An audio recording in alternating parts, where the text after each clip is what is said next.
ایک دفعہ کا ذکر ہے کہ حضرت لال شہباز قلندر کہیں جا رہے تھے کہ راستے میں ایک شخص ڈگڈگی اور ریچھ لیے کھڑا تھا۔ تو آپ نے پوچھا کون ہو بھائی؟ تو کہنے لگا میں تو قلندر ہوں۔ آپ نے فرمایا جناب قلندر تو میں ہوں۔ تو اس شخص نے کہا آپ کے پاس تو نہ ڈگڈگی ہے اور نہ ہی ریچھ، تو تماشا کیسے دکھاتے ہیں؟ تو آپ نے اس کے سوال پر سوال کیا کہ تم کیسے تماشا دکھاتے ہو؟ اس شخص نے ڈگڈگی بجانا شروع کر دی، جس پر ریچھ نے ناچنا شروع کر دیا۔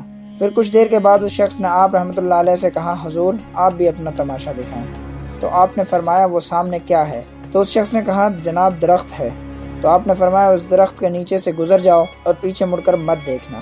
اس شخص نے ایسا ہی کیا، اور جیسے ہی وہ درخت کے نیچے سے گزرتا ہے تو دیکھتا ہے کہ ایک بڑا جاذب نظر منظر ہے، گلستان ہے، وادیاں ہیں، چند گھڑ سوار آتے ہیں اور کہتے ہیں بادشاہ سلامت، آپ کہاں رہ گئے تھے؟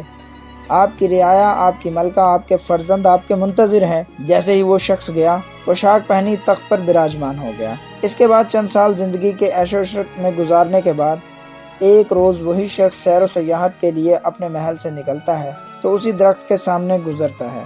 تو اس نے سوچا کہ دیکھوں تو صحیح کہ اس درخت کے پیچھے کیا ہے۔ جیسے ہی اس نے جھک کر دیکھا تو سامنے وہی ڈگڈگی، وہی ریچھ اور وہی دنیا تھی۔ تو اس نے لال شہباز قلندر سے پوچھا وہ سب کیا تھا؟ تو آپ رحمۃ اللہ علیہ نے فرمایا وہ سب تماشا تھا۔ سبحان اللہ، سلام پہنچے۔